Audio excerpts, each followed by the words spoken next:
बिस्मिल्लाहिर्रहमानिर्रहीम अस्सलाम वालेकुम नाज़रीन, मैं हूँ आपका मेज़बान दानिश अंसारी और आप देख रहे हैं मेरा YouTube channel Danish Ansari official. नाज़रीन, आज हम बात करेंगे मलिक महबूब साहब से, आप सबके फ़ेवरेट हैं, मशहूर एस्ट्रोलॉजर हैं। अस्सलाम वालेकुम मलिक साहब, कैसे हैं आप? वालेकुम अस्सलाम, अल्लाह का शुक्र है। आप बताएँ कैसे हैं जनाब?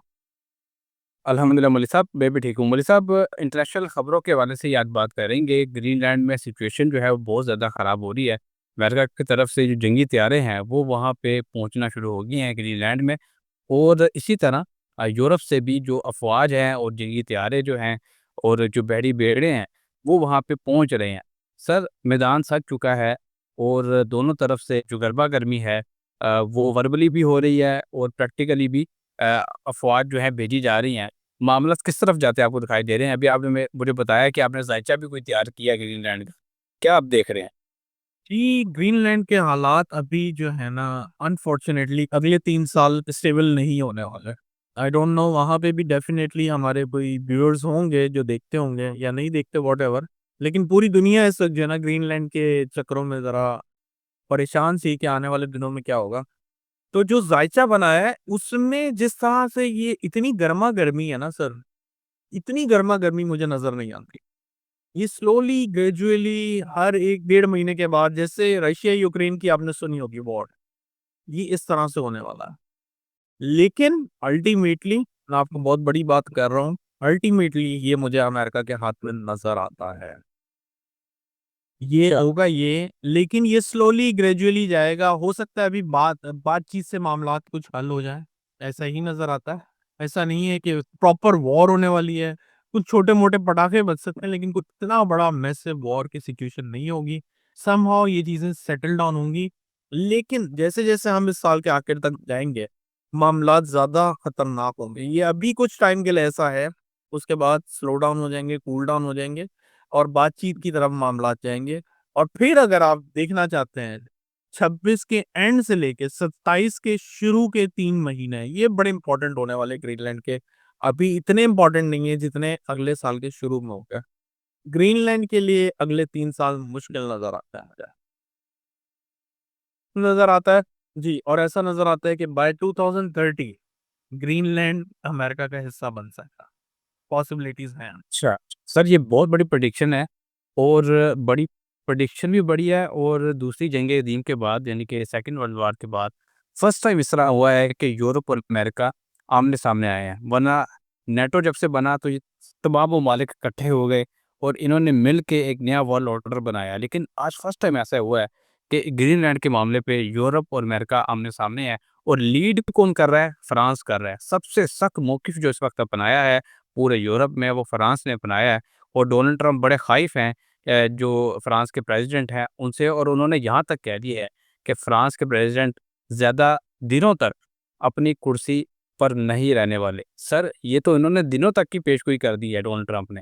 एक जो है एस्ट्रोलॉजर डोनाल्ड ट्रंप साहब भी हैं, उनकी प्रेडिक्शन आपको दुरुस्त होती दिखाई दे रही है कि यूरोप में क़यादत ही चेंज हो जाए, जो मुखालफत कर रही है इनकी। नहीं, क़यादत तो अभी चेंज नहीं होगी, अलबत्ता मामलात जो हैं आउट ऑफ कंट्रोल ज़रूर होते हुए नज़र आ रहे हैं वहाँ पे। और यूरोप का मैं ऑलरेडी प्रेडिक्ट कर चुका हूँ कि ये साल अब बाय चांस मेरे ख़्याल से मैंने आपके प्रोग्राम में इस साल के शुरू में बोला था कि यूरोप में एक फाइनेंशियल क्राइसिस ऐसा नज़र आ रहा है जो दूसरी जंग-ए-अज़ीम के बाद हुआ था उधर। तो वही चीज़ वापस रिपीट होगी। अब वो चीज़ इस वजह से रिपीट हो गई है कि ग्रीनलैंड का मामला सामने आ गया। उस वक़्त ग्रीनलैंड की कोई बात नहीं थी।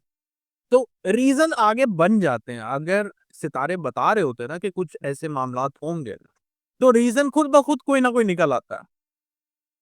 हमें पहुँचना ये होता है कि आने वाले दिन कैसे होंगे, रीज़न खुद ब खुद बनेगा। तो अभी भी ऐसे ही लग रहा है कि अभी तो वैसे तो बहुत ज़्यादा हीटेड अप आर्ग्यूमेंट्स हो रहे हैं, ममालिक के बीच में अमेरिका के और इसके।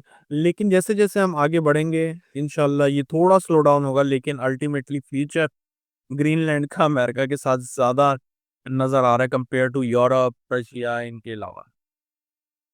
Okay sir. अच्छा सर, अगर यूरोप पे टैरिफ आयद किया जाता है, जिस तरह डोनाल्ड ट्रंप ने कहा है वो टैरिफ आयद करेंगे और यूरोप की तरफ से अमेरिका पे टैरिफ आयद किया जाता है, तो फिर ये रिचेस्ट कंट्रीज़ हैं, दुनिया की सबसे बेहतरीन कंट्रीज़ इकोनॉमी के हवाले से हैं। तो अगर इन पे एक दूसरे पे टैरिफ वार शुरू हो जाती है, तो सारी दुनिया भी मुतासिर होगी। आप क्या देख रहे हैं? क्या थर्ड वर्ल्ड कंट्रीज़ जैसे इंडिया, पाकिस्तान और नेपाल, भूटान, श्रीलंका वगैरह, क्या ये ममालिक भी मुआशी तौर पे बदहाली की तरफ जा रहे हैं 2026 में, या ये स्टेबल रहेंगे? नहीं सर, ये तो स्टेबल रहेंगे नहीं ना, लेकिन ये बात याद रखिएगा कि इमीडिएटली जो है टैरिफ का इफेक्ट नहीं आएगा। मैंने आपको इस साल के शुरू में बोला था, अगस्त में अमेरिका में आएगा, नवंबर ऑनवर्ड यूरोप में जाएगा। तो जैसे यूरोप में आएगा तो by end of this year financial crunch या जिसको रिसेशन भी कहा जाता है, बहुत क्लियरली नजर आना शुरू हो जाएगा पूरी दुनिया में। Okay sir. अच्छा सर, फ़लस्तीन के हवाले से बोर्ड ऑफ पीस बनाया है डोनाल्ड ट्रंप ने, जिसमें पाकिस्तान के वज़ीर-ए-आज़म को भी दावत है। पाकिस्तान के वज़ीर-ए-आज़म का मतलब है कि पूरे पाकिस्तान को ही दावत है ऑफ़िशियली, और मराकश ने, यूएई ने और बहुत सारे ममालिक ने इसको ऑफ़र को एक्सेप्ट भी कर लिया है बोर्ड ऑफ पीस का मेंबर बनने के हवाले से। सर, इसका कोई नतीजा भी निकलेगा? क्योंकि हम बहुत तवील अरसे से देख रहे हैं कि फ़लस्तीन में और इसराइल के दरमियान जो मामलात इतनी कशीदगी की तरफ जाते हैं, फिर कोई ऑफ़र की जाती है कि अब ये मामलात इस तरह चलेंगे कि कोई अमन आ जाएगा, कोई नया मंसूबा आता है, लेकिन वो फ्लॉप हो जाता है। क्या इस मंसूबे को आप कामयाब होता देख रहे हैं? पॉसिबिलिटीज हैं सर। अगर आप देखें पिछले साल के सितंबर अक्टूबर से जब ये बात शुरू हुई थी, इनिशियल लेवल पे तो वापस से मामलात खराब हो गए थे, लेकिन अब जो है अ, मेरे ख्याल से मामलात कुछ बेहतर हैं। तो आने वाले दिनों में ये मामलात मजीद बेहतर होते जाएंगे। तो वोट फॉर पीस कोई आम लेवल का नहीं है। सितारों की रोशनी में अब दुनिया का स्ट्रक्चर चेंज हो रहा, जो एक यूँ समझें कि इतने अरसे से ये फ़लस्तीन इस गर्दिश में आया हुआ था, अब दूसरा ममालिक आने वाला है। तो फ़लस्तीन इन चीज़ों से निकलेगा, लेकिन स्लोली ग्रेजुअली।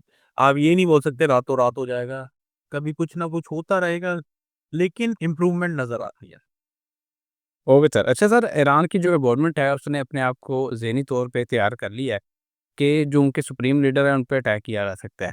इसी वजह से आज उन्होंने ऑफ़िशियली एक ऐसा बयान दिया है जो बड़ा हैरानकुन है। उन्होंने कहा है कि अगर सुप्रीम लीडर को अरेस्ट किया जाता है, जिस तरह वेनेज़ुएला के सदर को अरेस्ट किया गया है, या उन पे कोई अटैक किया जाता है, तो सुप्रीम लीडर इस वजह से एक फ़तवा दे सकते हैं। और वो फ़तवा जो है उसमें जो वर्ड इस्तेमाल किए गए हैं वो ज़ाहिर है यूट्यूब की कुछ रिस्ट्रिक्शन है, हम उनका इस्तेमाल नहीं कर सकते लफ्ज़ का, लेकिन वो बड़ा ख़तरनाक उन्होंने फ़तवा कहा है कि हम दे देंगे, जिससे फिर मामलात पूरी दुनिया में ख़राब हो जाएँगे।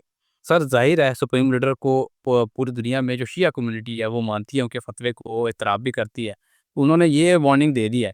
ऐसी कोई चीज़ आपको दिखाई देती है कि उनका कोई फ़तवा आ जाए, उनकी गिरफ़्तारी की सूरत में, या उनकी गिरफ़्तारी हो जाए, या उन पे कोई अटैक हो जाए, ऐसी कुछ चीज़ दिखाई देती है आपको?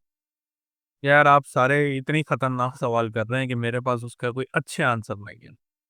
ऐसे हालात बनते हुए दिख रहा है। अल्लाह करे ना हो, लेकिन दुनिया इस वक़्त एक बहुत बड़े जो बोलते हैं ना क्रंच से गुज़रने वाली है। अभी तक क्रंच आया नहीं है। ये सब शुरुआती अमल हो रहा है, और जैसे-जैसे हम आगे बढ़ते जाएँगे, अगले महीनों में कुदरती आफ़ात भी बढ़ेंगी। मैं आपको एक ये हम तो सिर्फ़ मैन मेड डिज़ास्टर वॉर की बातें कर रहे हैं। अल्लाह ना करे, कुदरती तौर पे जब चीज़ें ख़राब होंगी ना, तो फिर मामलात बहुत आउट ऑफ कंट्रोल होंगे। ये वॉर सिचुएशन तो एक साइड पे हो जाएगी, जो हिस्सा सबसे ज़्यादा खतरनाक होगा, वो कुदरती आफ़ात का होगा। Okay sir. अच्छा सर, आपने एक ज़िक्र कर ही दिया है कुदरती आफ़ात का, तो सर आफ़ात तो आना शुरू हो गई हैं।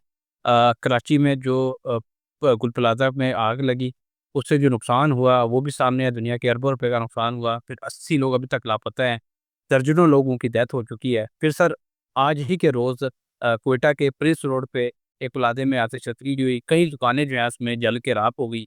इसी तरह सर एक वाक़या पेश आया कराची में, सब्ज़ी मंडी में आग लगी, उसमें कई दुकानें जो हैं जल के राख हो गई, भारी नुकसान हो गया। सर अचानक ही आग लगने के इतने सारे वाक़यात पेश आना शुरू हो गए हैं। ये मामला किस तरफ आप जाते दिखाई दे रहे हैं? कोई ये आफ़ात कहीं उसी का सिलसिला तो नहीं जो आप बता रहे हैं? सर, ये आप भूल गए, मैंने आपको 2 दिन पहले बताया था कि मार्स कैप्रिकॉर्न में एक्सॉल्टेड होता है, और मार्स साउथ की डायरेक्शन में अब फायर इंसिडेंट बहुत बड़ा आएगा।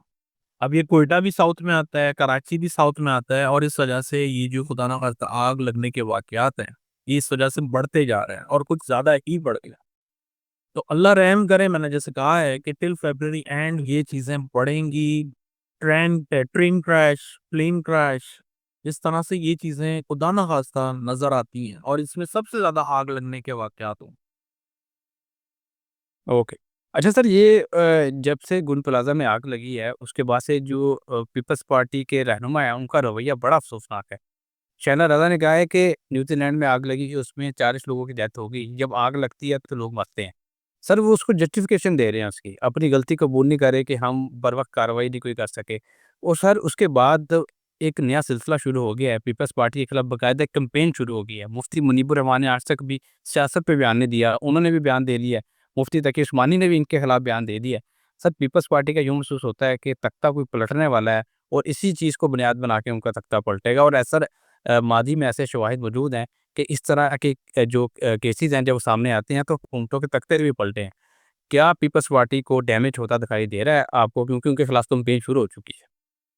सर मुझे नहीं लगता। अलबत्ता ये बात है कि हुकूमत के जितने भी इदारों में पीपल्स पार्टी नून लीग है, उनको डैमेज होता हुआ दिख रहा है। लेकिन अगर आप ये बोलें पूरी पीपल्स पार्टी गायब हो जाए, ऐसा नहीं लगता। डैमेज छोटे-मोटे हो सकते हैं, मेजर कोई डैमेज नहीं नज़र आता।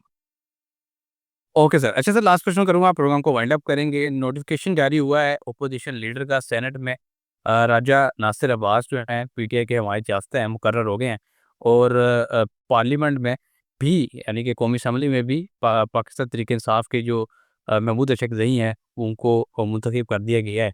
सर यूँ महसूस होता है कि पीटीआई को सियासी स्पेस मिलने शुरू हो गई है, जिसका वो काफ़ी अरसे से मुतालबा कर रहे थे। सर ऐसा भी हो सकता है कि जो ये सियासी स्पेस मिलने का जो सिलसिला शुरू हुआ है, कहीं ये ऐसा हो सकता है कि इक़्तिदार में ही आ जाए पीटीआई, ये आसा-आसा रास्ता तो बन रहा है। स्लोली आएगा सर। अगर आप ये बोल रहे हैं रातों-रात आ जाएगा, ऐसा नहीं होगा। अभी जो पीटीआई के लिए मैं बार-बार बता रहा हूँ, फरवरी, मार्च इनके लिए डिफ़िकल्ट है। इनको बहुत केयरफुल होना चाहिए। स्पेशली अगर हम 8 फरवरी की बात करें तो ये बहुत ही खतरनाक डेट है। मैं बार-बार एक ही बात कर रहा हूँ, इसमें इनको नहीं करना चाहिए था। ये अच्छा टाइम नहीं है। इनके लिए प्रॉब्लम बनेगा और फिर इसकी वजह से ये जितना आगे बढ़े हैं, उतना पीछे आने के हालात में पहुँच जाएँ। ओके सर, बहुत शुक्रिया सर, आपने अपने कीमती वक़्त में से कुछ वक़्त निकाला। हमारे नाज़रीन का भी शुक्रिया, इतना अच्छा फीडबैक देते हैं, कमेंट्स करते हैं। आपके कमेंट्स जो हैं प्रोग्राम को बेहतर बनाने का एक अपॉर्च्युनिटी देते हैं। इंशाल्लाह नेक्स्ट प्रोग्राम में ऐसे ही दिलचस्प टॉपिक के साथ दोबारा पेश होंगे। अगली वीडियो तक के लिए मुझे और मलिक महबूब साहब को इजाज़त दीजिए। अल्लाह हाफ़िज़।